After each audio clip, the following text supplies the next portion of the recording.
Subscribe channel Truth.id dan aktifkan lonceng notifikasi untuk mendapatkan informasi seputar live streaming dan video khotbah terbaru. Posisi tombol subscribe berada di kanan atas channel kami dan jangan lupa nyalakan loncengnya.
Shalom saudara sekalian, salam sejahtera dalam kasih Tuhan kita Yesus Kristus. Kembali kepada pembinaan untuk ibu-ibu, khusus untuk wanita-wanita yang melayani, untuk ibu-ibu yang melayani pekerjaan Tuhan, ibu-ibu yang mendampingi suami dalam pelayanan, atau ibu-ibu yang memang tidak memiliki suami melayani tetapi rindu bisa mendampingi suami dalam seluruh kegiatan hidup suami agar bisa mendorong suami untuk ikut ambil bagian dalam pelayanan dan menjadi berkat. Ya, ini adalah pertemuan yang ketiga, ya, pertemuan dari ketiga dari pembinaan untuk wanita-wanita yang melayani dan khususnya untuk ibu-ibu yang mendampingi suami melayani Tuhan. Ya. Bapa, tolong aku dapat mengerti yang Engkau ingini dalam hidupku sebelum berakhir hariku. Ku mau melakukan kehendak-Mu. Bapa, tolong aku harus buat apa? Aku bersedia lakukan semua sebelum berakhir hariku. Ku mau menyelesaikan tugasku. Banyak jiwa yang terhilang akan binasa. Jadikan aku alat-Mu, selamatkan mereka. Tuhan, inilah aku. Tuhan, utuslah aku menyatakan kasih-Mu, menyatakan hadir-Mu melalui hidupku.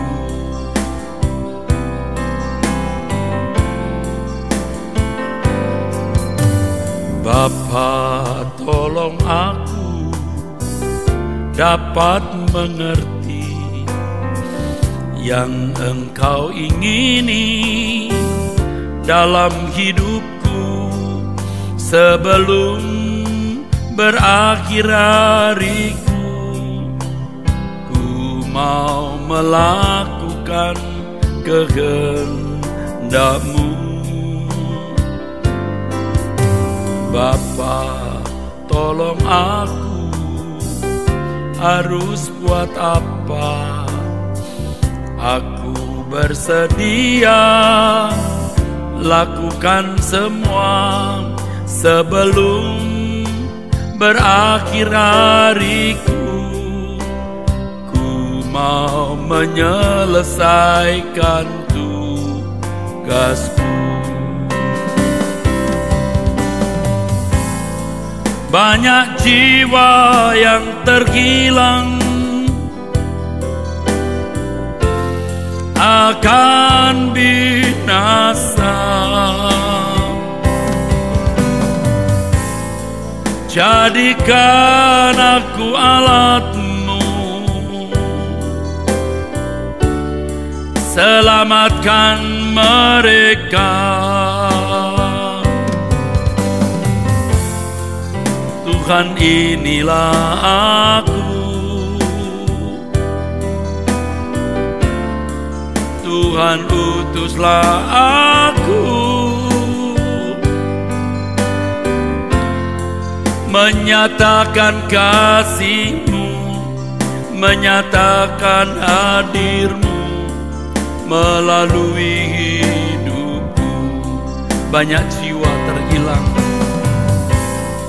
Banyak jiwa yang terhilang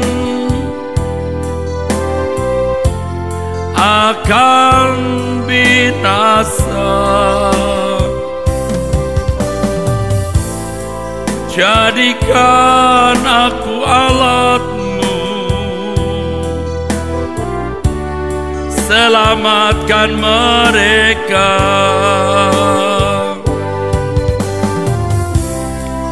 Tuhan, inilah aku.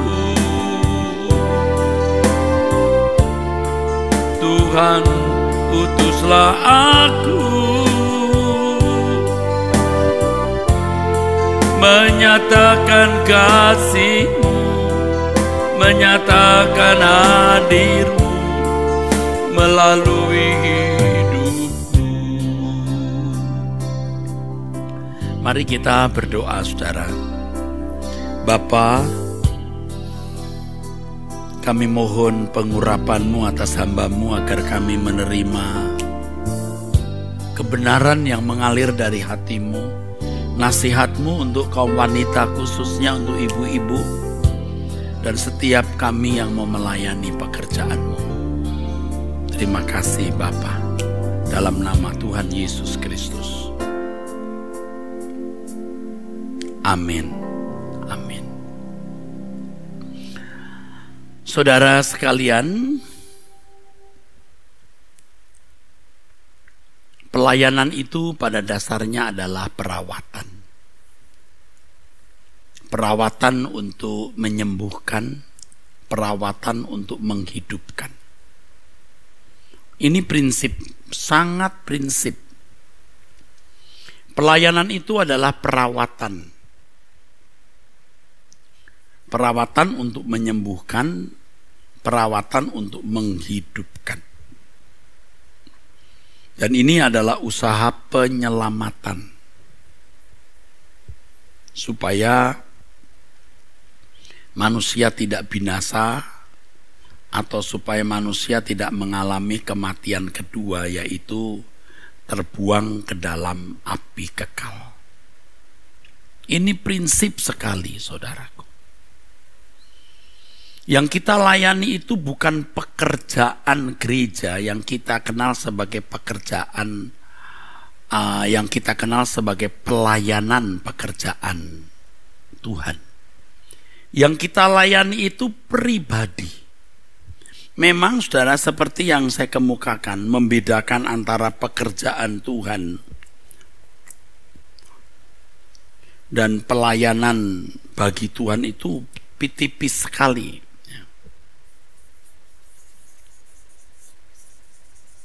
Apakah seseorang melayani pekerjaan, kegiatan pelayanan,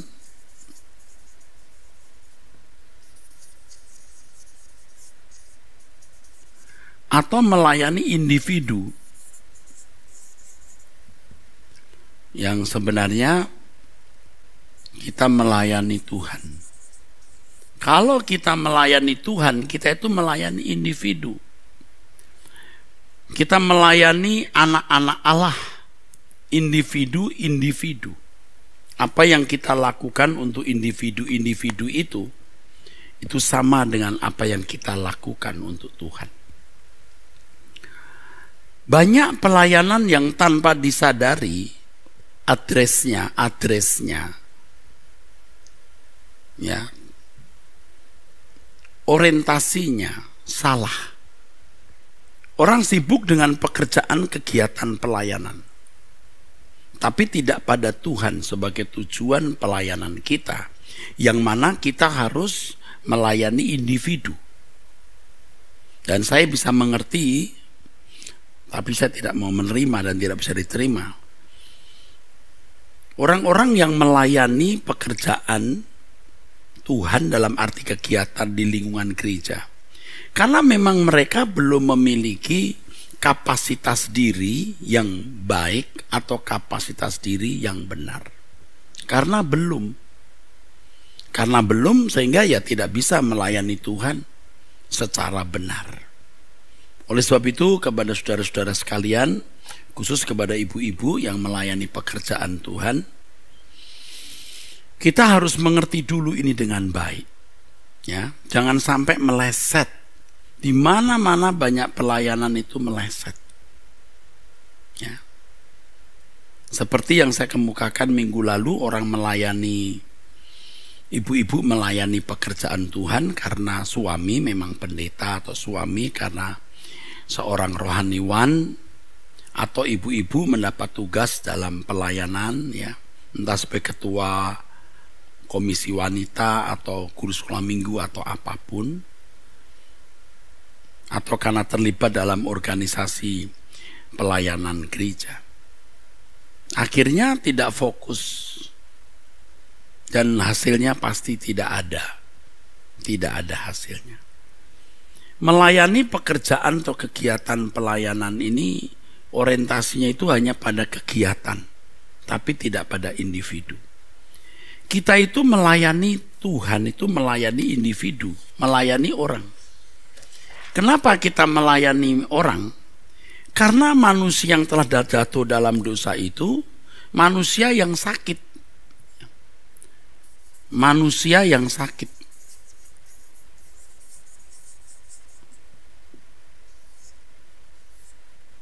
Manusia yang sakit itu manusia yang tidak sehat, ya, maka harus disehatkan. Dan standar sehatnya manusia, itu Yesus. Yesus ini model manusia yang sehat,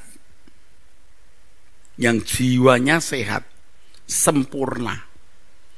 Nah, tentu untuk mencapai kesempurnaan seperti yang dikatakan dalam Ibrani pasal 5 ayat 7 sampai 9, Yesus berjuang, belajar.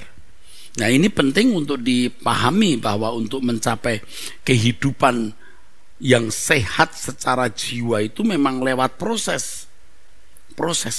Yesus telah mencapai itu.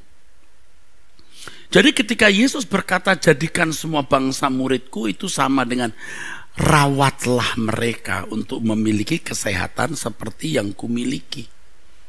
Maka dikatakan dalam Yohanes pasal 21, gembalakan domba-dombaku, rawat. Seperti domba mesti dirawat, ya, diberi makan, dijagai supaya dewasa. Manusia yang sakit itu manusia yang kehilangan kemuliaan Allah.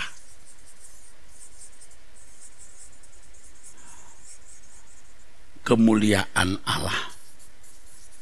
Orang yang kehilangan kemuliaan Allah itu, saudara, orang yang jiwanya sakit. Cara berpikirnya pasti rendah atau tidak memiliki kecerdasan rohani. Manusia yang sehat itu Yesus. Yang sehat itu memiliki kecerdasan rohani.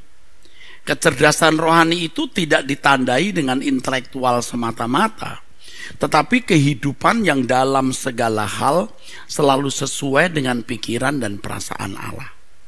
Dan orang yang hidupnya selalu sesuai dengan pikiran perasaan Allah dalam perilakunya pasti tidak melukai orang lain, tidak menyakiti orang lain, tidak merugikan orang lain, tidak membawa bencana, tetapi sebaliknya akan menulari orang lain juga memiliki kesehatan jiwa. Nah, pelayanan itu sebuah perawatan, saudaraku. Jadi gereja itu bukan showroom. Gereja itu bengkel. Ya. Gereja bukan tempat pesta, tapi gereja itu rumah sakit. Yesus itu dokternya, Tuhan itu dokternya. Dan semua kita para pelayan-pelayan itu suster-susternya. Suster-susternya harus sehat. Kalau susternya belum sehat, wah, bisa menulari penyakit kepada pasien. Yang kedua, suster-susternya harus memiliki kecakapan untuk mengerti apa yang dikehendaki oleh sang dokter, dalam hal ini Tuhan. Supaya pasien bisa benar-benar mengalami kesembuhan, tidak mengalami kematian, saudaraku. Nah, harus jelas sekali bahwa pelayanan itu sebuah perawatan untuk mengalami kesembuhan supaya tidak mengalami kematian. Makanya objek pelayanan kita itu individu, bukan kegiatan. Kalau objeknya kegiatan, maka manusianya dimanfaatkan untuk kegiatan itu. Itu sudah di mana-mana terjadi atau dilakukan. Ayo Bu, melayani. Bu, ambil bagian dalam kegiatan. Jadi bendahara ya Bu. Jadi pemerhati Bu. Ibu nanti bidang ngatur makan-makan ya. Atau apa? Bukan tidak boleh. Akhirnya orang memang senang dalam kegiatan-kegiatan tersebut, tetapi meleset. Bukan jiwa yang mau diselamatkan. Nah, makanya saudaraku, kalau bicara soal keselamatan, ini saya ulangi lagi dan terus saya akan ulangi. Terus ya, yang namanya keselamatan itu Bu, ingat ya, usaha Tuhan mengembalikan manusia ke rancangan semula. Ini pelayanan kita itu hanya ini, udah nguplek-nguplek ke situ aja, itu udah gak kemana-mana. Keselamatan itu kembali rancangan semula. Ini sebuah proses. Di dalam proses ini manusia yang diselamatkan harus ikut berpartisipasi dengan ini. Berpartisipasi dalam proses.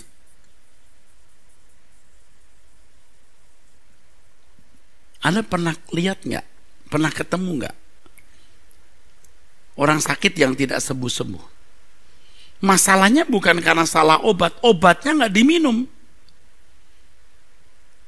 Atau tidak mematuhi larangan dokter. Jelas tidak boleh makan ini, tidak boleh makan itu, ada pantangan. Hajar saja itu pantangannya. Ya, sudah tahu diabetes, lalu mengkonsumsi makan yang berkadar gula tinggi misalnya. Ini kan orang yang tidak mau berpartisipasi dalam proses itu. Nah, kalau kita sebagai suster, kita harus mengalami proses itu dulu, baru bisa mengajar orang lain bagaimana memasuki proses ini. Nah, tidak sedikit ibu-ibu yang saya singgung di pertemuan yang lalu, ya menjadi istri pendeta atau jadi pendeta karena, maksud saya jadi pendeta karena menjadi istri pendeta, melayani Tuhan karena suaminya pendeta, atau karena terbawa begitu rupa oleh kegiatan, tapi tidak pernah mengalami proses ini. Tidak heran kalau fokus pelayanan mereka ada di dalam masalah kegiatan saja. Ini tidak merubah orang. Karena dirinya sendiri juga tidak atau belum mengalami perubahan. Kasihan, mereka saja masuk neraka, bagaimana orang yang mau dilayani. Jadi tidak heran kalau ada ibu-ibu yang melayani tapi galaknya tidak kira-kira, saudara. Pembantu rumah tangganya saja benar-benar ya siak ya kalau lihat itu ibu itu. Iya. Dan ini pernah terjadi ya, seorang pembantu rumah tangga lari dari rumah seorang majikan, lompat tembok, lari ke rumah saya. Loh, kenapa lari ke rumah saya? Karena ibu dari tuan rumah itu ibu pendeta. Masih pendeta muda atau pendeta pembantu, tapi pendeta. Jadi mau ngadu ke saya tentang kelakuan ibunya itu, katanya dia sempat dipukul atau disetrika atau apa gitu, saya lupa, ini lama peristiwa. Pokoknya disakiti. Nah, saya juga bisa omong apa ini kalau lapor polisi nanti malu kedengeran. Kok ada loh istri pendeta, ya, istri pendeta dan juga pendeta. Kok bisa loh kejam begitu? Ya. Ya saya lupa ya, nanti takut saya bohong atau salah. Pokoknya lari dibawa ke rumah saya aja itu pembantu. Nah, saya juga tidak tahu bagaimana bertindak. Akhirnya memang pembantu itu saya sekolahkan. Sempat saya suruh dia pulang ke kampung, lalu kemudian saya suruh dia sekolah. Karena masih kecil. Masih muda, kecil bukan muda, masih remaja. Aduh, sedih banget saudaraku. Saya masih ingat itu, saya suruh tidur dengan anak-anak asrama karena waktu itu saya kepala asrama. Saya titipin dulu 1-2 hari atau berapa gitu, lalu pulang ke kampungnya. Lalu suatu hari dia datang lagi ke Jakarta. Saya masih ingat dibawain saya jadah itu, ketan dengan ayam panggang atau ayam itu. Saya masih ingat. Aduh, itu kenangan yang tidak akan saya lupa. Pokoknya intinya dia lari dari tempat itu ya. Seingat saya lompat tembok, seingat saya atau cara lain. Tapi intinya begini loh. Ini pendeta kok bisa loh memperlakukan orang begitu. Ini kan jelas menunjukkan dia belum mengerti arti keselamatan. Orang yang betul-betul mengalami proses keselamatan itu, saudara, pasti hidupnya diubah. Pasti diubah. Ya.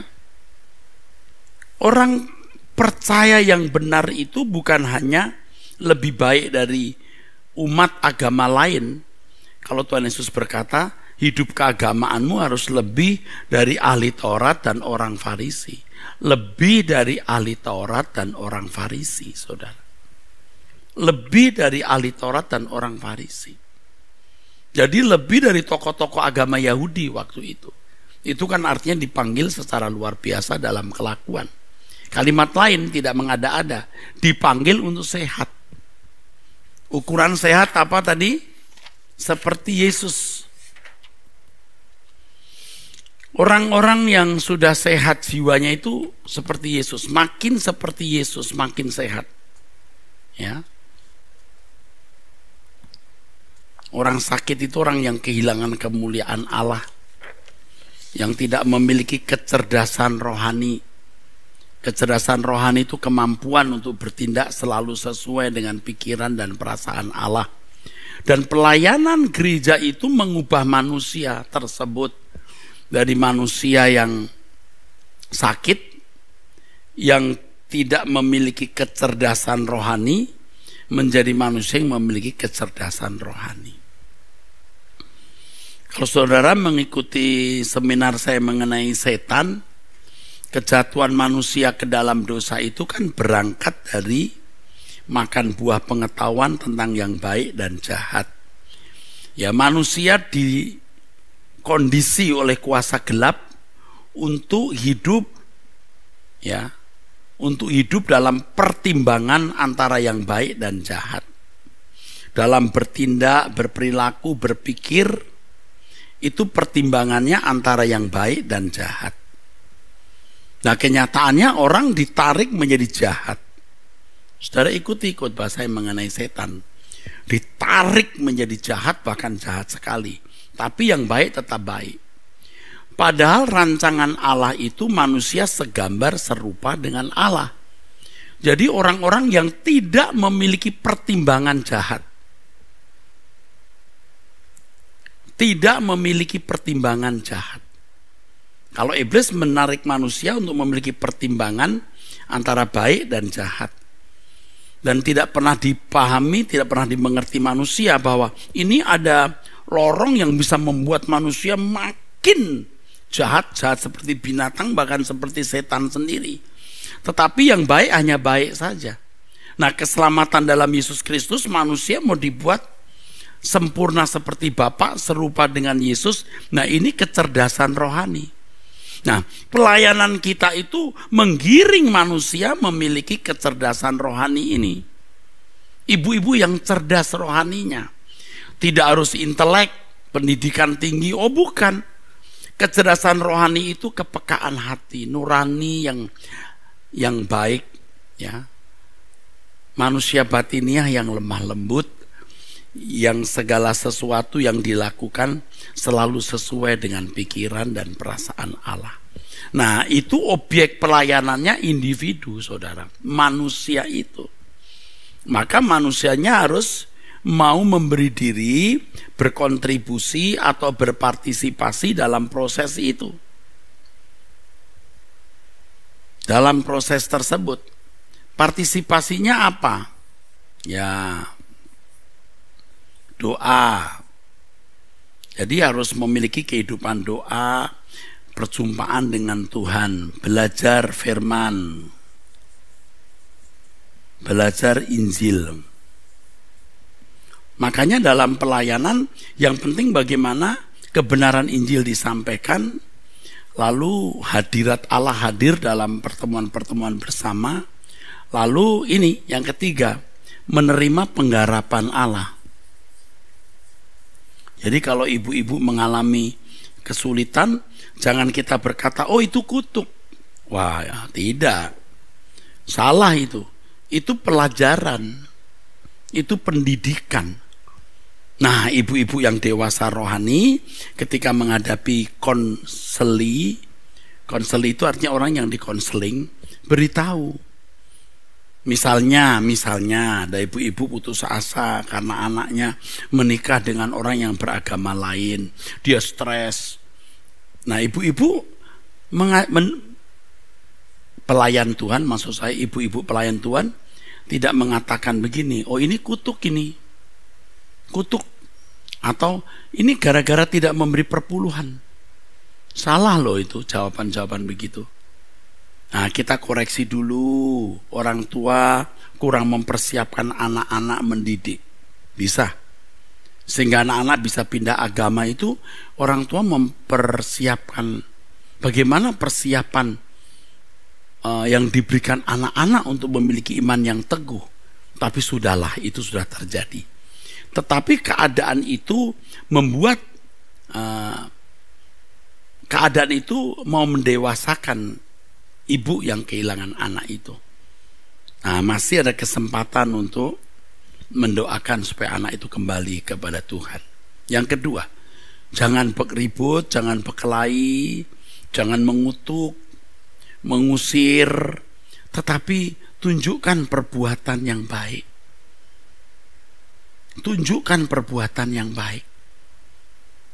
Tidak setuju, jelas, tapi bukan kemudian mengusir, putus hubungan. Itu tidak cara begitu. Nah, dibimbing. Nah, bimbingan itu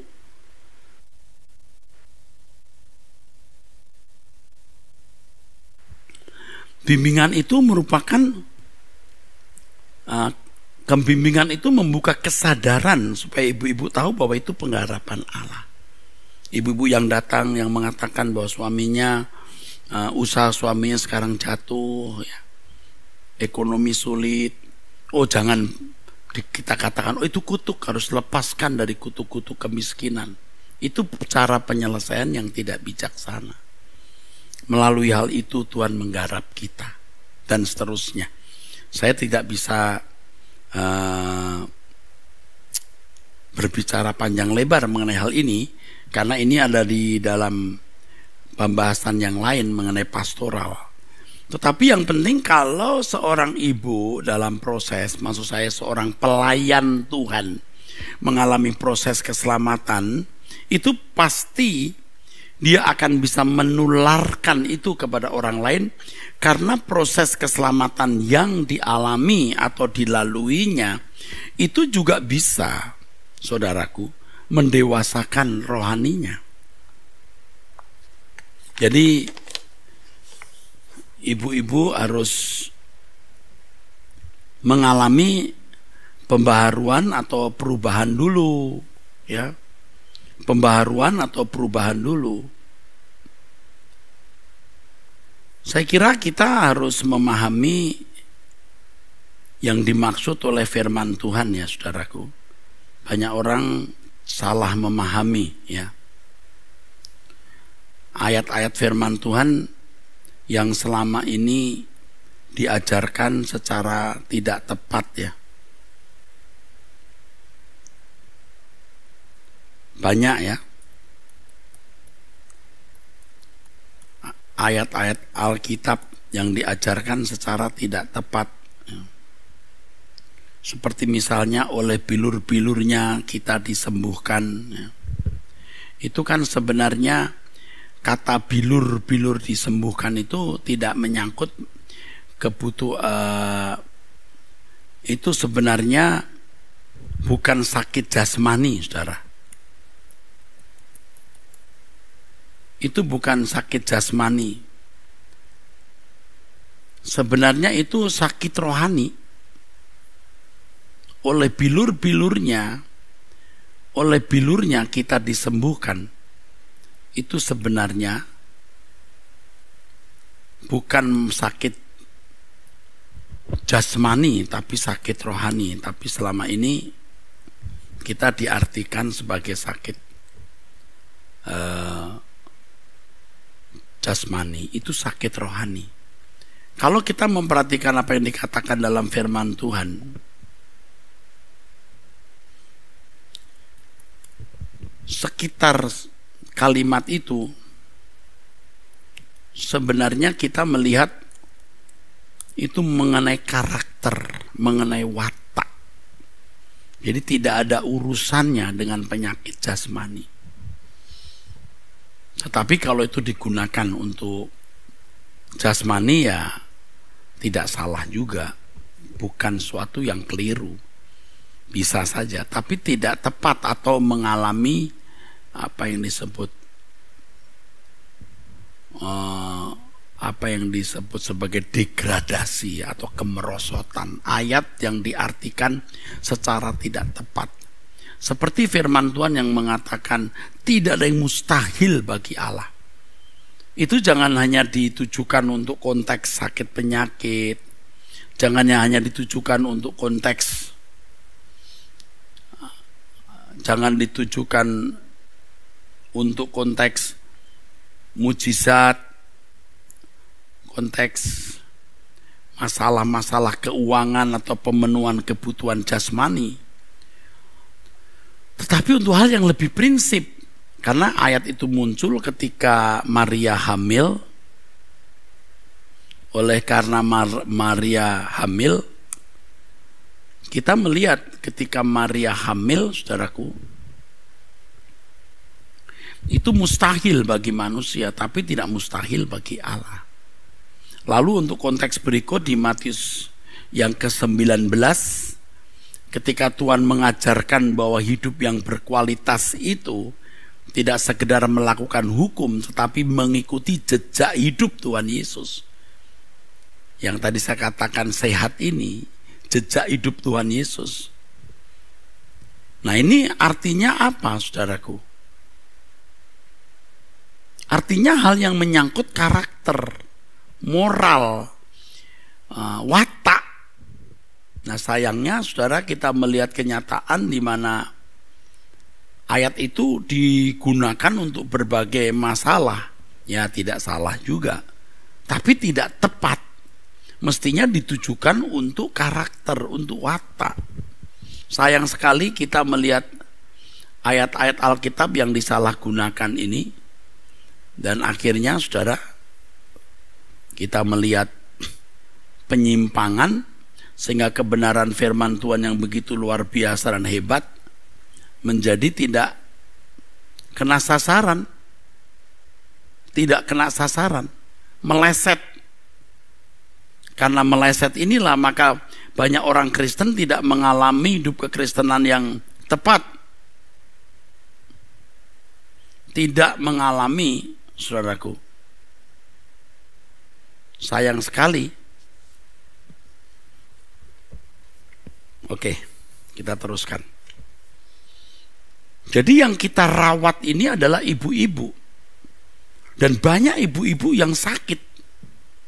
Sakit karena masa lalu.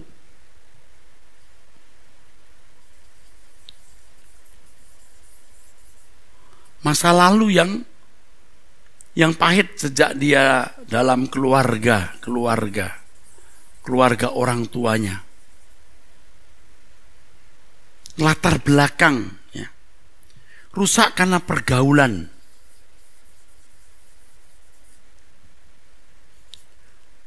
atau rumah tangganya sendiri.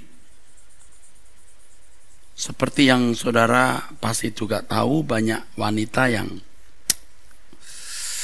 suaminya selingkuh atau suaminya pelit, ya, tidak memberikan nafkah yang sepatutnya, ya.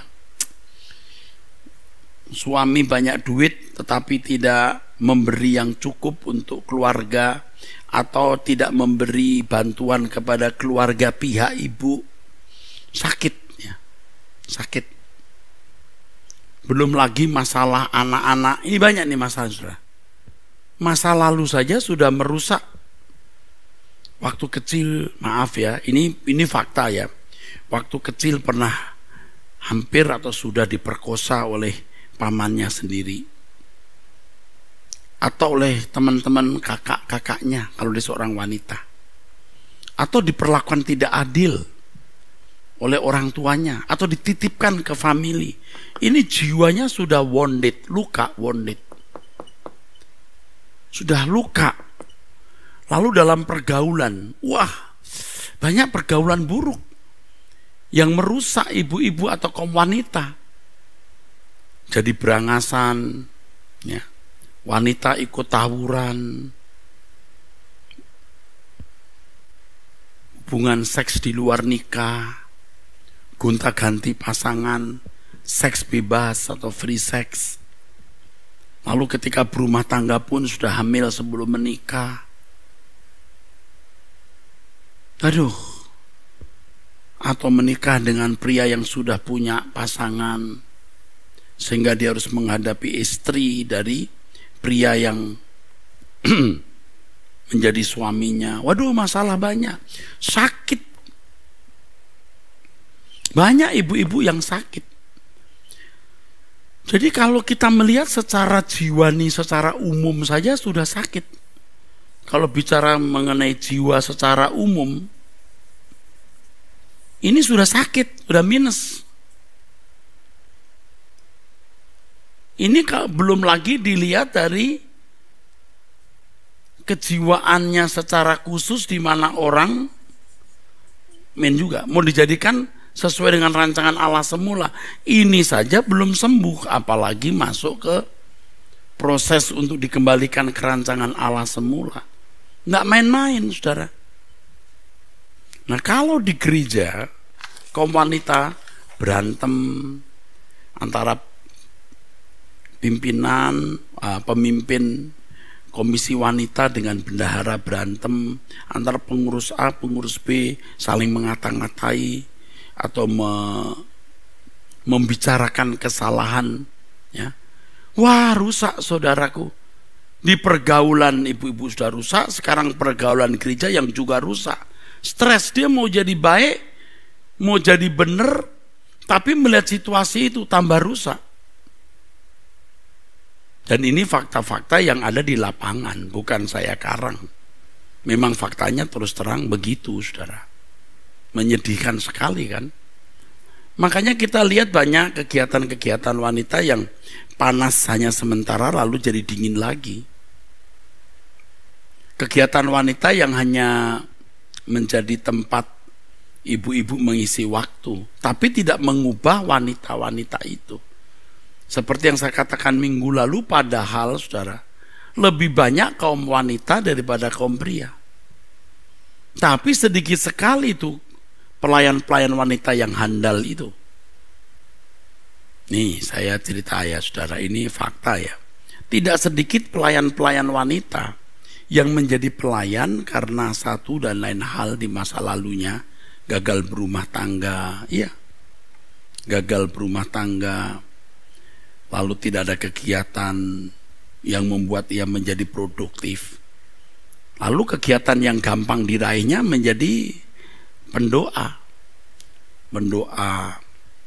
Nah, gereja menawarkan pendoa sebagai wakil Tuhan. Mendoakan ibu-ibu lain yang bermasalah. Mendoakan si A, mendoakan si B. Lama-lama dia menjadi seorang pelayan Tuhan yang dianggap bisa mendengar suara Tuhan, menyampaikan pesan Tuhan. Seperti yang saya katakan minggu lalu, jadi seorang yang disebut bunda misalnya, ibu rohani. Tetapi orang-orang seperti ini jiwanya saja belum sembuh. Jiwanya secara umum saja belum sembuh. Makanya tidak heran ya saudara, sementara dia pelayanan nanti kadang-kadang bicara dengan konselinya atau orang yang ikut dia, bicara tentang kelemahan orang, kesalahan orang, atau masih materialistis ya.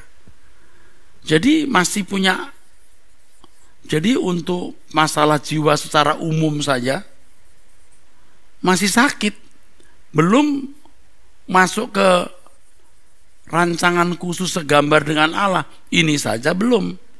Tapi seringkali ditutup-tutupi dengan doa, dengan karunia roh, dengan bahasa roh, dengan penglihatan, dengan pesan-pesan dari Tuhan. Rusak saudara, kasihan ibu-ibu.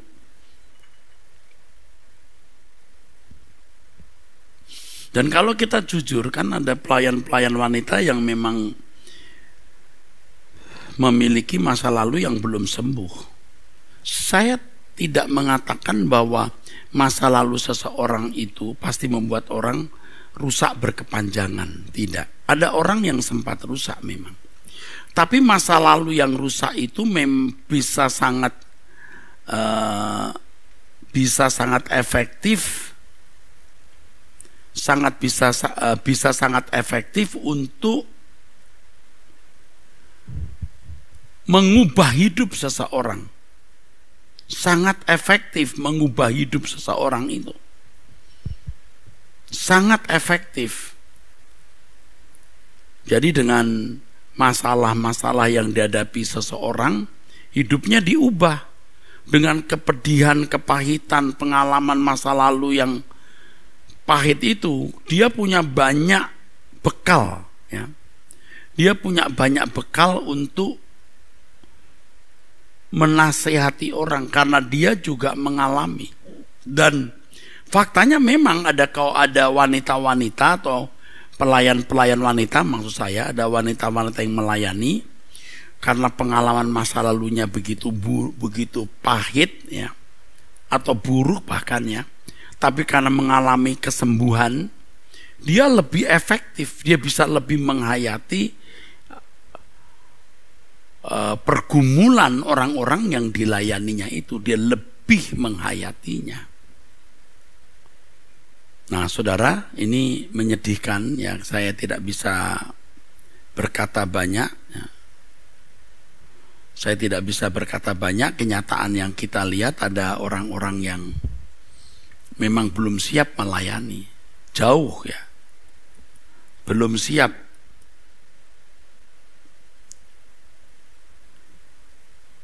Belum siap melayani.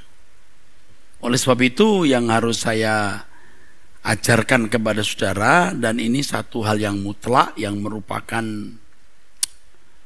kapital atau modal utama untuk pelayanan adalah seseorang harus lebih dulu mengalami kesembuhan. Atau paling tidak sementara dia mengalami proses kesembuhan atau proses perawatan dari Allah untuk menjadi manusia yang sehat, yang jiwanya sehat, yang modelnya adalah Yesus, maka dia terus melayani sesamanya. Jadi dengan kita memahami bahwa objek pelayanan itu individu, saudara, ya. Dengan kita memahami bahwa objek pelayanan itu individu, bahwa individu objek pelayanan, sebagai objek pelayanan, maka seorang pelayan Tuhan yang pertama akan membenahi diri dulu. Ya, membenahi diri.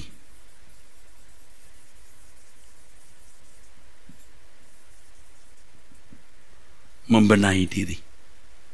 Dia harus sehat dulu atau memiliki kualifikasi kesehatan jiwa yang mumpuni untuk bisa merawat orang lain, ya. Membenahi diri dulu untuk sehat secara jiwa.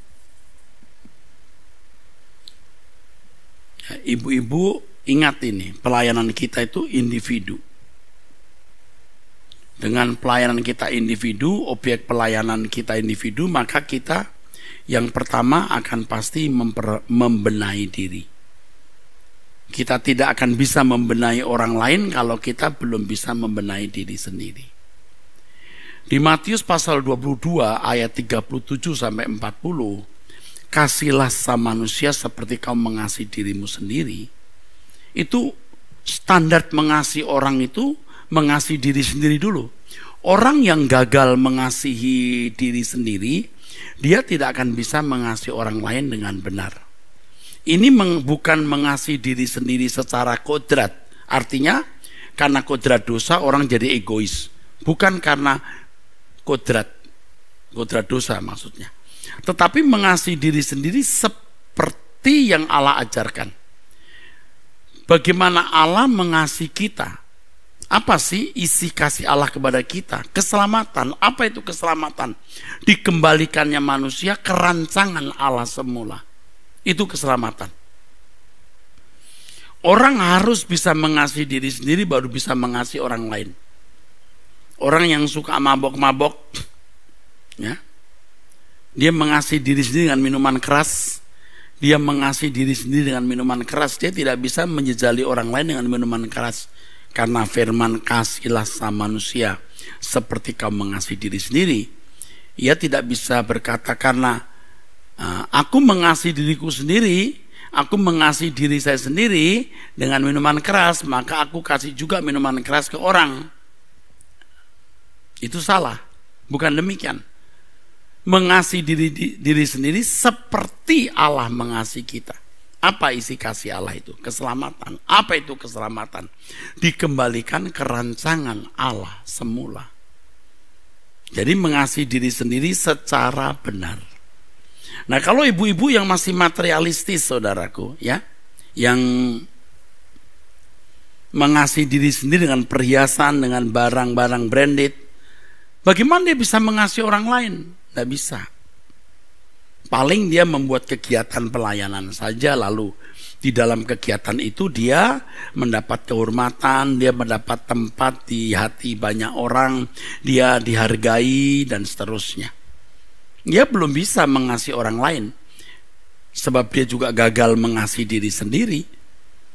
Makanya harus sehat dulu secara jiwa, dewasa rohani. Dewasa rohani. Tadi sudah saya katakan di awal khotbah ini, kita merawat orang-orang sakit supaya sembuh dan hidup. Supaya sembuh sama dengan bertumbuh dewasa. Bagaimana kita bisa mengajar orang lain dewasa kalau kita belum dewasa? Orang yang fokus pelayanannya individu, dia pasti membenahi diri. Dia dewasa rohani. Dan standar dewasa rohani adalah seperti Yesus. Jika demikian, saudaraku, dia akan memiliki beban. Ya. Passionnya itu benar, ya, beban. Beban. Dari beban ini lahir kasih yang tulus. Dalam hidup saya sebagai pelayan Tuhan, saya sudah menemukan orang-orang yang mengasihi orang secara tulus. Bukan orang-orang hebat secara manusiawi, bukan orang-orang yang berlatar belakang sekolah teologi. Benar, orang-orang tulus. Tetapi saya heran juga loh, saudara.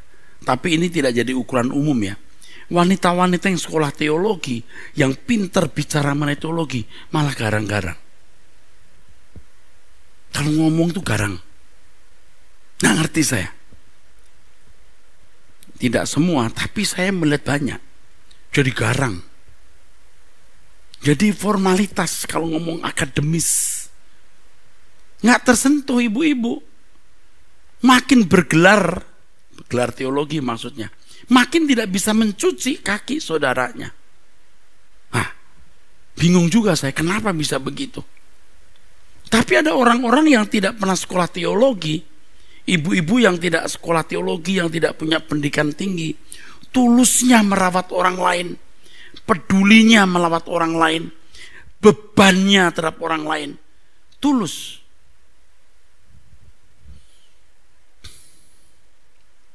Jangan tersinggung ya, ibu-ibu, wanita-wanita yang lulus sekolah tinggi teologi ya. Nggak tahu bagaimana ya, diformatkan begitu loh teologi ya itu. Di pikirannya, pelayanan itu diformatkan gitu di dalam ilmu teologi. Lalu tidak jelas implementasinya atau pengenaannya dalam hidup. Ya mungkin kalau ceramah di antara ibu-ibu di kalangan-kalangan tertentu bisa. Tapi tidak ada roh yang dibagikan sehingga ibu-ibu yang mendengar khotbahnya itu memiliki beban ini. Nah ini. Makanya susah saudara, saya sering ya sedih atau bisa dikatakan meratap. Kok sedikit ya pelayan-pelayan wanita? Padahal lebih banyak loh populasi wanita dari pria. Beban. Kalau orang fokusnya individu, membenahi diri, dewasa rohani, jiwanya makin sehat, bebannya itu makin benar. Tulus.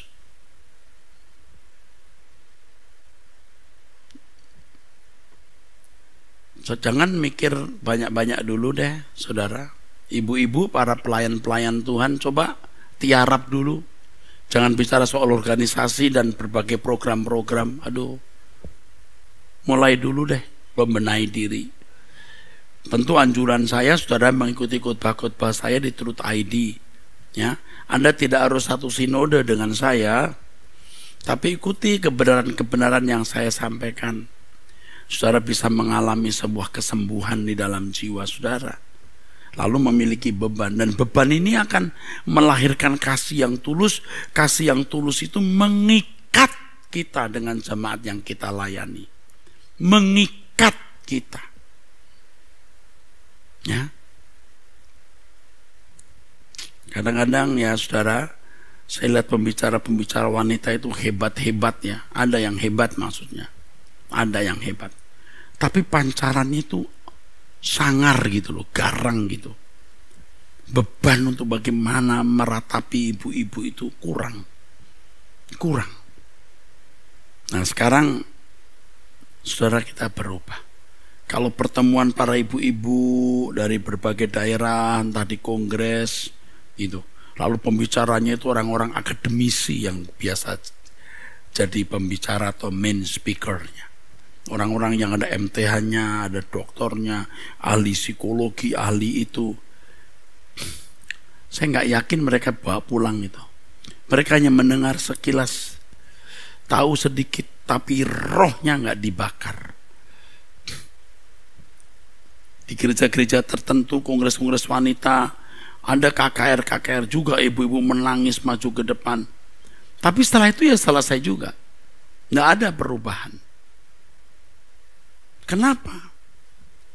Karena tidak ada pembenahan diri dari seorang pembicara yang menularkan beban ini. Ya, beban ini. Tadi saya nyanyikan lagu itu, amin langsung. Banyak jiwa yang terhilang akan binasa, jadikan aku alatmu,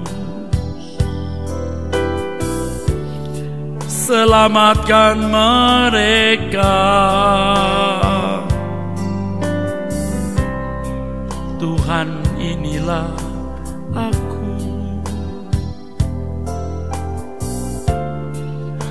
Tuhan, utuslah aku menyatakan kasih-Mu, menyatakan hadir-Mu melalui hidupku. Jadi ibu-ibu kalaupun melayani tidak banyak orang, mungkin juga saudara termasuk Kalau istilah dalam dunia bisnis kecil-kecilan, home industry, handmade, saudara, pribadi ke pribadi, tapi beban yang benar, beban yang tulus, itu pasti dirasakan oleh orang yang kita layani, saudaraku. Kita mau selamatkan jiwanya, dan keselamatan jiwa harus ingat dikembalikan ke rancangan semula. Kita rawat itu jiwanya. Dan saya ingatkan bahwa perawatan jiwa tidak cukup dengan kebaktian di gereja, liturgi yang diselenggarakan, tapi juga ada sentuhan-sentuhan antar individu. Kalau jumlah kaum wanitanya banyak di gereja gimana Pak? Ya pengurus-pengurusnya harus mengalami pembaharuan dulu, lalu pengurus-pengurus ini bisa menyentuh mereka. Supaya kita menyatakan kasih Tuhan, menyatakan hadirnya Tuhan. Saudara jangan merasa minder, jemaat tidak banyak, komisi wanita kami hanya ada anggotanya 10 orang. Enggak apa-apa, 10-10-nya digarap, disentuh dengan kasih. Jadi keluarga, saudara. Setiap pribadi harus menjadi berharga di mata kita. Kadang-kadang memang kita jumpai ya, sudah bodoh belagu, udah miskin sok. Ya ini orang sakit loh. Ya, udah ditolong nggak berterima kasih. Ini memang orang sakit. Udah berdosa munafik lagi. Memang orang sakit. Kalau kita punya beban yang benar, kita tidak melihat itu. Namanya orang sakit kok, pasien kok. Suster tuh nggak boleh loh galak-galak kepada pasien. Dia harus ikuti apa yang dokter katakan. Kita ini suster. Kita ini suster, saudaraku. Nah, kembali yang tadi saya katakan ya. Tidak harus mesti pembicara itu seorang yang bergelar tinggi. Akhirnya saya perhatikan di kongres-kongres wanita, wah pembicaranya hebat-hebat, bahkan dari luar negeri, wah, tapi nggak nyambung.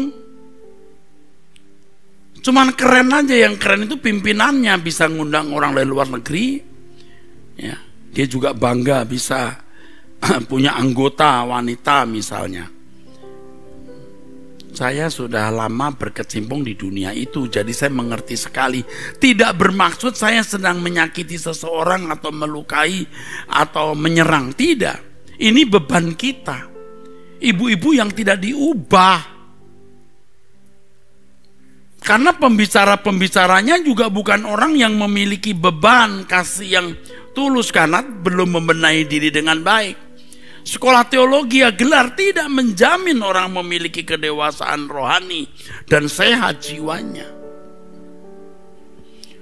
Orang yang individu objek pelayanannya, saudaraku, ini penting sekali. Ini tadi ya, orang rela menjadi teladan di sini. Maka tidak menekankan liturgi.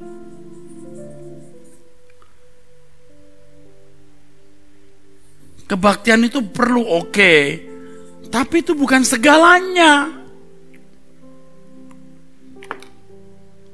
Tuhan akan pasti memberi hikmat bagaimana menuntun orang-orang ini.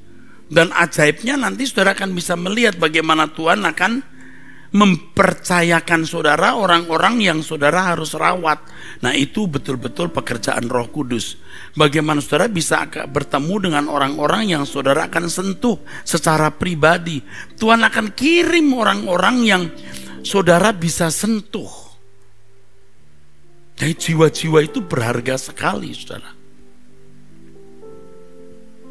Jadi kalau kita melihat seorang wanita atau ibu-ibu ya, kita harus melihatnya sebagai pasien. Ya.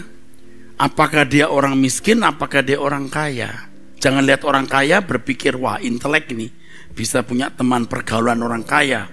Atau mungkin juga bisa memberi sesuatu. Wah, Anda berkhianat kepada Tuhan kalau berpikir begitu. Ketemu orang miskin belagu lagi. Lalu Anda berpikir, wah ini masalah ini merepotkan ini. Loh, ini justru yang disayang Tuhan. Kalau kita bisa memberi perhatian kepada orang-orang yang tidak bisa membalas kebaikan kita, itu malah kehormatan, saudara. Itulah yang justru menjadi kehormatan kita. Saya berharap kita sadar akan hal ini, saudara. Ya, jiwa-jiwa itu berharga sekali. Sekarang jiwa-jiwa itu sakit, harus disembuhkan. Dan kesembuhan itu standarnya adalah Yesus. Jadi semua harus menjadi seperti Yesus. Dan saudara ingat ya, pelayanan itu individu. Harus disehatkan seperti Yesus. Karena manusia telah sakit, kehilangan kemuliaan Allah, tidak memiliki kecerdasan rohani, tidak mampu bertindak sesuai dengan pikiran perasaan Allah, maka kita sehatkan mereka untuk bisa memiliki kecerdasan rohani, artinya bisa melakukan segala sesuatu sesuai dengan pikiran perasaan Allah. Maka mereka harus masuk proses dan harus ada keberanian untuk berkontribusi atau berpartisipasi dalam proses itu. Makanya harus diajar berdoa, belajar Injil, lalu dikonseling dengan baik. Bahwa penderitaan itu mendatangkan kebaikan. Mereka sakit, kenapa? Masa lalunya buruk. Dalam keluarga, orang tua, pergaulan rusak, rumah tangga juga bisa berantakan. Secara umum jiwanya sakit, harus disembuhkan. Secara khusus, wah lebih lagi. Ini bicara soal bagaimana segambar serupa dengan Allah. Kalau secara jiwa umum saja sakit, belum sembuh, bagaimana mau dibawa ke perancangan Allah semula? Oleh sebab itu pelayan-pelayan Tuhan harus membenahi diri dulu, dewasa rohani dulu, sehat dulu jiwanya, atau paling tidak makin sehat, baru punya beban yang tulus. Karena pikiran perasaan Kristus dimilikinya. Dia tidak menekankan liturgi, tapi berusaha bagaimana jiwa-jiwa itu diubahkan. Dan ajaibnya, Tuhan nanti akan kirim orang-orang. Orang-orang dikirim. Tuhan bisa memandang Anda adalah orang yang layak menjadi dealernya Tuhan, wakilnya Tuhan. Oke? Oke, yuk kita bangkit berdiri. Banyak jiwa tadi. Banyak jiwa yang tergilang akan binasa. Jadikan aku alatmu, selamatkan mereka. Tuhan, inilah aku. Tuhan, utuslah aku, menyatakan kasih-Mu, menyatakan hadir-Mu melalui hidupku. Nyanyikan bersama. Banyak jiwa yang terhilang akan binasa. Jadikan aku alat-Mu, selamatkan mereka. Tuhan, inilah aku. Tuhan, utuslah aku, menyatakan kasih-Mu, menyatakan hadir-Mu melalui hidupku. Mari katakan bersama. Banyak jiwa yang terhilang akan binasa.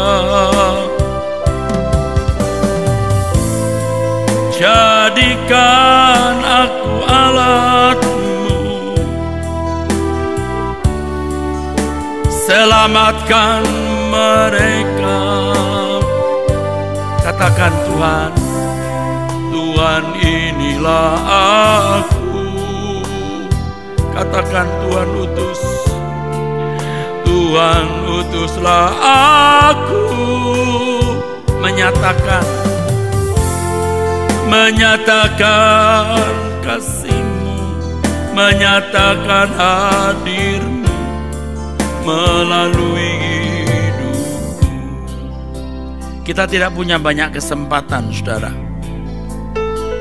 Banyak ibu-ibu, kaum wanita yang sakit sejak kanak-kanak, sejak remaja, sejak muda, sejak sebelum menikah sudah sakit melalui banyak pergumulan, persoalan hidup yang mereka alami.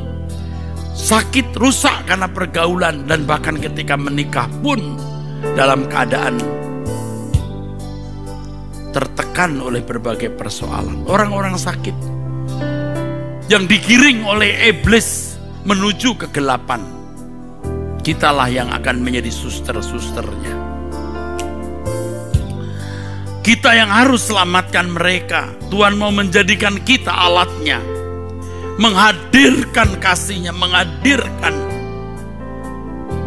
Tuhan di dalam hidup mereka. Katakan, banyak jiwa terhilang, siapkan dirimu. Banyak jiwa yang terhilang akan binasa. Katakan, jadikan aku alat-Mu Tuhan. Jadikan aku alat-Mu. Selamatkan mereka. Selamatkan mereka. Tuhan inilah aku. Tuhan inilah aku. Tuhan utuslah aku. Bapa di surga, menyatakan kasih-Mu, menyatakan hadir-Mu melalui hidup. Mari saudara, angkat tanganmu yang sungguh-sungguh. Ini aku, utuslah aku Tuhan. Jadikan aku alat di dalam tangan-Mu. Terima kasih Bapa, dalam nama Tuhan Yesus Kristus. Amin. Saudara, ini pertemuan yang ketiga. Selasa depan itu pertemuan yang terakhir. Bagi Bapak Ibu, guru-guru yang ingin mendapat sertifikat, sungguh-sungguh sudah mengikuti 4 kali pertemuan, saudara harus membuat semacam summary atau laporan dari apa yang saudara dengar, resume atau konklusi yang saudara bisa tangkap, dan saudara akan mendapatkan sertifikat dari Sekolah Tinggi Teologi Ekumene yang bekerja sama dengan Wanita Suara Kebenaran Injil. Sampai jumpa di pembinaan untuk wanita ini, khususnya untuk ibu-ibu yang melayani, ya, pada hari Selasa depan jam 2 siang. Tuhan memberkati.